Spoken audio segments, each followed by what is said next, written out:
In last year's election, the great state of Utah picked a new attorney general. Utah chose this man, a Republican named John Swallow. There was never any doubt that he was going to win once he got the nomination, really. I mean, he was a Republican in Utah. He got the Republican nomination, and so he ended up winning by a lot, got 65% of the vote.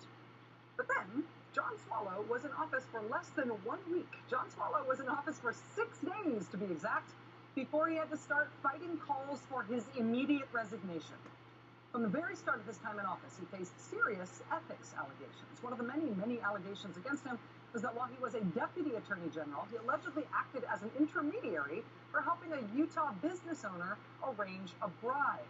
John Swallow allegedly told this business owner that if he paid a $600,000 bribe to Senate Majority Leader Harry Reid, a government investigation into his company could simply go away.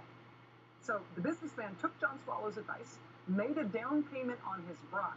He didn't pay it to Senator Reid, who said he had absolutely nothing to do with any of this. Instead, he paid his down payment on his bribe to a middleman who John Swallow introduced him to.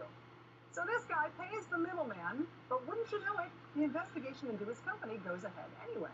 And the guy who paid the bribe was very, very angry about that. He thought he knew what he was paying for, and so he demanded his money back. He even warned the soon-to-be Attorney General of Utah that he was going to tell everybody about the bribe, including the allegation that John Swallow allegedly took a cut of the bribe for himself. That allegation has been the most attention-grabbing of the whole Utah Attorney General saga. But it's been a pretty sordid thing overall. Last week, the headlines were about how the meetings between the soon-to-be Attorney General and the guy he was allegedly helping arrange a bribe for happened at a Krispy Kreme donut store. Apparently, people found to be an irresistible detail about this story. But the list of allegations against Utah Attorney General John Swallow is a really long list. It also includes the allegation that as a candidate for Attorney General, he gave advice to another Utah businessman and a potential donor to his campaign who owed hundreds of thousands of dollars in fines to the state of Utah. Now, John Swallow is supposed to be on the state side, right? He's running to be the top law enforcement official in the state. He's running to be Attorney General of the state, for Pete's sake. But instead, he can be heard on tape, reassuring the businessman and potential donor that he could expect a helping hand from the AG's office once John Swallow got elected. But you better get yourself a lawyer, so you're not letting this go to judgment, and then I'll be more than happy to have you sit down with the Attorney General. So I'm not Attorney General yet. I'm not Attorney General yet. God bless the Salt Lake Tribune for going to great pains to clearly explain all of the many, many allegations against John Swallow, Krispy Kreme donut related and otherwise. There are vacations worth tens of thousands of dollars on luxury houseboats and trips to golf resorts in exchange for help with business deals. The allegations are many and sordid, and I have to say very un-Utah. Maybe I'm a little naive about Utah.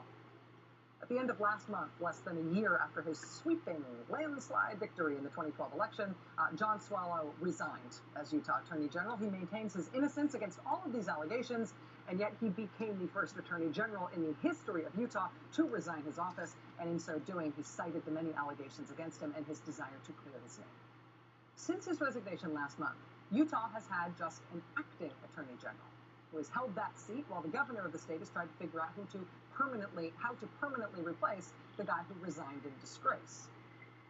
And of course, over the weekend, the new acting Attorney General found himself in the middle of a huge legal whirlwind in Utah when a federal judge on Friday afternoon unexpectedly struck down the state's constitutional amendment banning gay marriage. Pretty much immediately after that judge's ruling on Friday, Utah residents started racing to clerks' offices all across the state to get married. And the acting Attorney General faced criticism that he did not act quickly enough to ask the court for a stay of that ruling, which led to all of those weddings on Friday and a lot of the chaos about what the law was in Utah. Well, that all happened on Friday. Why didn't they ask for a stay? Why did it stretch out over the weekend? Did the acting Attorney General know that he had to? Today, the governor of Utah named a more permanent replacement for John Swallow. The interim Attorney General was in the running for the job, but he did not get the job. The job instead went to this guy. His name is Sean Reyes. Congratulations to the new Attorney General of Utah. Welcome to day one on your new job. Here's what's going on in your state. Hundreds of people lined up last night in 30-degree weather outside the Salt Lake County Clerk's office. They waited in line all night long so they could get in as soon as the doors opened at 8 a.m. this morning, hoping to get married before a court might act to stop them. The lines in Salt Lake stretched for blocks. Members of a local Boy Scout troop showed up with pizza today for the clerks who were performing the marriages and for the couple standing in line. When the ruling came down on Friday, the mayor of Salt Lake City, Ralph Becker, he ordered the clerk's office in Salt Lake to stay open late to marry as many couples as they possibly could. The mayor himself stayed late into the night to officiate 35 weddings, one after the other. Utah State Senator Jim DeBacchus married his own partner on Friday in Salt Lake City. Some couples showed up in wedding dresses. Others showed up as quickly as they possibly could, sometimes with their kids in tow, to take advantage of their right to get married right now, right this second, before someone told them it was against the law again in their home state.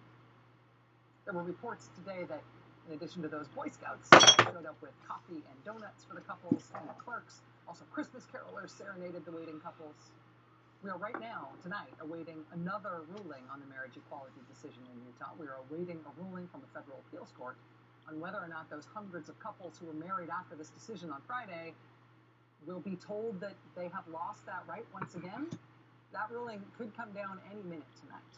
It's been a lot of drama in Utah even before this unexpected ruling on Friday. But since then, it's not just drama, it's exciting. Joining us now are Moody Sabeti and Derek Kitchen, two of the plaintiffs suing the state of Utah for the right to be legally married in that state. Gentlemen, I have to say congratulations, and thank you very much for being here. Thanks, Rachel. Thank you, Rachel. I know that you two are not yet officially married, as far as that hasn't changed in the last few seconds, has it? No, it hasn't. Okay.